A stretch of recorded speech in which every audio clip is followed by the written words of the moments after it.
Hey guys, welcome to today's episode of Mintys Sunday Memorabilia. And today we're going to be looking into some of my Beetlejuice memorabilia. We all know Beetlejuice, he's the ghost of the most and the star of the great supernatural Tim Burton comedy that came out in 1988 and showcased the legendary actor that is Michael Keaton. So, what goodies have I got for you today? Well, the most obvious thing is the Handbook for the Recently Deceased. And no, this isn't the same one that's in my background, that's right there. They are basically the same, only one is slightly bigger than the other. I got them off eBay. I just thought it was going to come with the one, but it actually came with two, a big one and a little one. And the one thing that everyone keeps asking me, because people for over the last few years have been seeing that book there, and it's been driving them crazy, saying, what's in the book, what does it say, what's it like to read the book? Now, I hate to be the bearer of bad news, but you know what? Honesty is the best policy, and I'm really sorry to say this, but there's nothing in here. It's just a fancy notebook. Look, I don't know if you can see, it's just empty white pages, and this one here is lined paper. So it's just, this was a trend of notebooks that came out in 2015, and I just really wanted to get my hands on it. I looked everywhere, couldn't find it, had to end up getting it on eBay.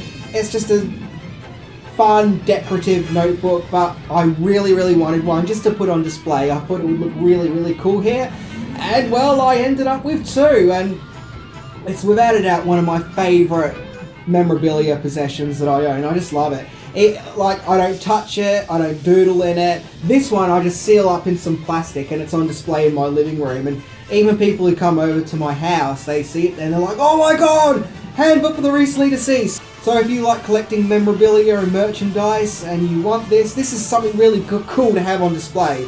I don't know, maybe you do want it as a notebook, that's up to you, but I really like having it on display. Then of course we've got this little figurine here. He's almost like, you know those pop vinyl toys? It's almost like that, but kind of a rip-off.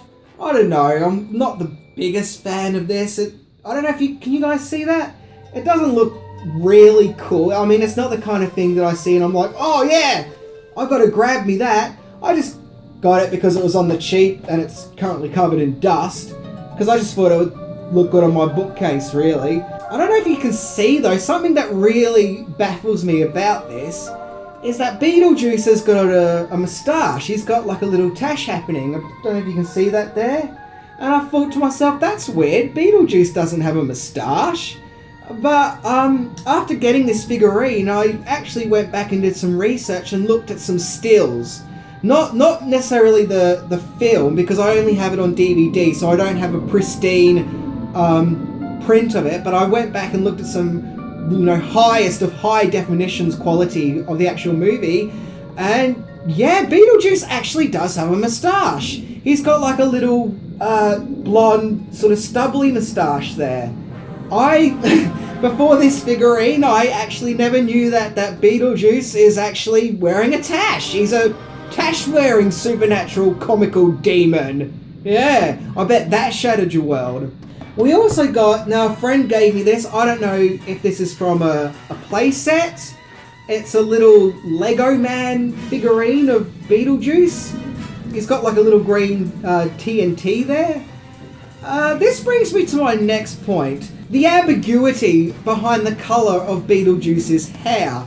Because as we can see here with this guy and this figurine and the next thing I'm going to show you, Beetlejuice has green hair.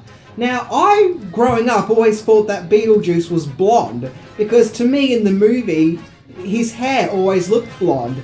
And in the cartoon that followed, his hair was also blonde there as well. So I always assumed growing up that Beetlejuice was blonde. But lately, thanks to things like this and other fan art and other dolls and merchandise that's come out, Beetlejuice seems to have green hair. Now, I found some footage of Michael Keaton going through the test makeup process, and Beetlejuice did have green hair in that picture. But that, once again, that was like the testing the makeup to see what works and what doesn't work. I did a video about Beetlejuice last year, and I asked the viewers, what do you think? Do you think Beetlejuice is blonde, or is he green? Does he have green hair? And the comment section was pretty divided on that. People were saying, no, he's green. You just have to look, it's just a very light green, and sometimes when light shines on it, it looks yellow or blonde. Other people said, no, it's blonde. You can clearly see it's blonde. Some people said that he has tinges of mold in his hair, and that sometimes made it look green. I don't know. But it seems that the powers that be behind the merchandise at the moment all seem to be agreeing on that Beetlejuice has green hair. Now, the next thing I want to show you, the Feast à Resistance. This huge Beetlejuice doll. This guy ain't coming out of the packaging. He's staying right in there. Although, I don't know why the packaging is in black and green stripes. Really, it should be in black and white stripes. And I'll just turn it around so you can get a good look there at this. It's in this beautifully presented box here. The detail is really, really good. I really, as you can see here, I really like his face. I think they got his face perfectly, and they've got that sort of crazy, cheeky manicness that Michael Keaton demonstrated in the movie. I don't know if you can see, but his costume is actually cotton. He's actually he's actually wearing, his proper little clothes there. It's actually really enjoyable. I'm really glad I got this. I also like how that sort of goes up like that. It's the same as the doorway when the little priest guy comes in to marry Beetlejuice and Lydia. Just goes with the oddity of the film, and I really like how it's got the Beetlejuice logo there. Now, I would say that this doll is a 10 out of 10. I would say it's perfect. I would say it is for all lovers of Beetlejuice and all memorabilia collectors. There is just one thing that kills it. One thing that stops it from being a perfect 10, and to me kind of puts it at a 7. Yeah, above average. And it's this one thing that just absolutely drives me nuts. Now, you can't really see it in the box, thank God, but if you look here, for some reason, on the top of Beetlejuice's head, they've actually made him bald. Like, on the actual top of his head, he's bald.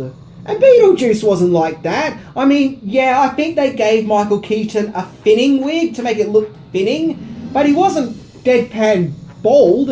I don't know, I'm a stickler for detail. I want my detail to be pristine. I don't know if that's an autism thing, whatever, but to me, that is just like this giant splinter in this otherwise awesome thing of awesomeness.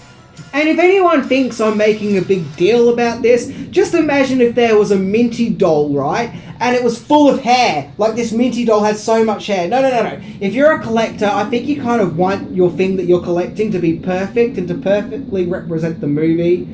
All this talk about Beetlejuice's hair and is it green or is it blonde, the last thing we need is to be asking, does he even have hair at all? Yeah, to me, that just kind of ruins it. But once again, thankfully, you can't really see it when it's in its box, so this is staying in its box. This is not coming out of its box, it's going to be staying there on display. So, that was my Beetlejuice memorabilia for this Sunday. I hope you enjoyed it, and everyone enjoy your Sunday. Join with me next week as I'm going to be looking into some Star Wars memorabilia. See ya!